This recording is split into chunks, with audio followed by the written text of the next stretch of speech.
semuanya, perkenalkan nama saya Hasifa Nova Setiawan dari program studi S1 Pendidikan Matematika, dan saya berasal dari daerah Jawa Barat, terkhususnya itu ada di bagian Cikarang.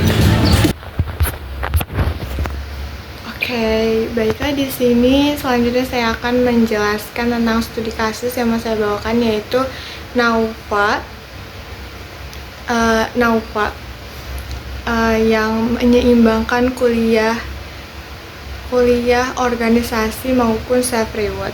Nah, kenapa self reward? Karena menurut saya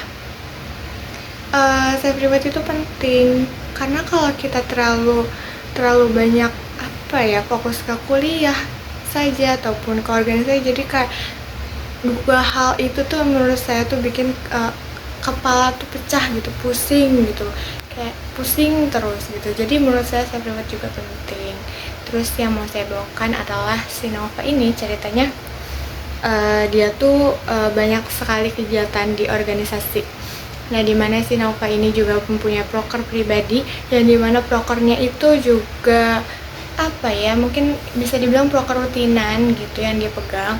Nah, sampai kegiatan organisasi ini banyak sekali gitu ya, sampai tidak kepegang sama si Nova ini, sampai dimana proker si Nova ini sendiri pun berceceran gitu kemana-mana, jadi kayak nggak kehandle sendiri gitu. Nah, terus dimana di sisi lain juga si Nova ini juga punya kuliah yang harus dia utamakan juga gitu.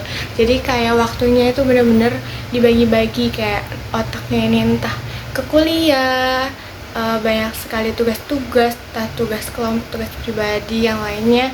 Terus juga si Nova ini mengemban jadi PJ.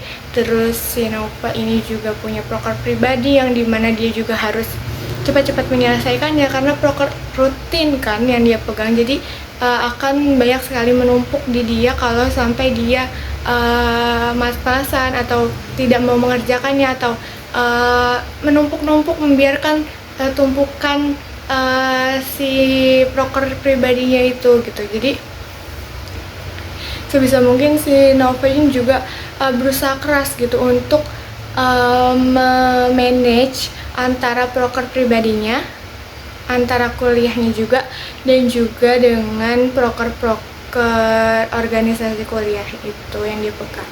Jadi dia mengemban 3 itu yang menurut saya tuh berat ya, yang menurut saya pribadi pun berat gitu ngeliatnya. Jadi waktu dia untuk self reward pun tidak ada gitu. Dan menurut saya self reward itu juga penting kan, karena biar nggak stres juga, karena nggak semua orang pun kuat gitu.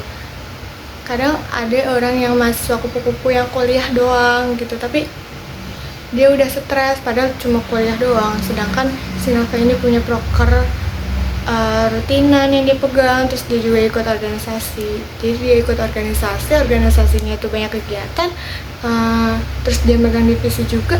Dia juga punya proker rutinan yang yang si Nova ini tidak kepegang gitu, sampai prokernya sendiri itu menumpuk gitu. Jadi mungkin pelajaran yang bisa diambil adalah si Nova ini walaupun susah gitu ya untuk menyelesaikannya, tapi si Nova ini mau berusaha gitu untuk menyelesaikannya, walaupun memang tidak mudah gitu. Dan di sela-sela kesibukan si Nova pun si Nova tuh masih mau berusaha dan mau dan bisa memanage waktu dengan baik gitu, yang dimana walaupun proker dia banyak sekali tumpukan dan kerjaan yang harus dia handle, dan di sisi lain ada proker organisasi kuliahnya itu yang dia pegang, yang harus masih terjalankan, tapi dia masih bisa self reward gitu. Jadi menurut saya itu penting banget self reward ya, karena nggak semua orang kuat. Jadi karena semua orang juga harus bisa memanage waktu dengan baik, dan ya si Nova itu bisa. Oke, mungkin cukup dari saya. Oke, di sini selanjutnya saya mau menjelaskan atau merefleksikan materi LKMM yang sudah dipaparkan dan dijelaskan oleh pemateri.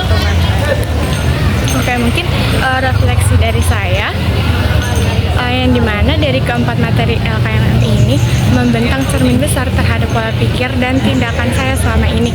Dulu mungkin kerap bertindak reaktif tanpa menyeleksi informasi terlebih dahulu. Lewat pemahaman sifat kritis ini saya belajar untuk tidak tergesa-gesa menyimpulkan sesuatu, yang lebih berani mempertanyakan hal-hal mendasar demi mencari solusi terbaik.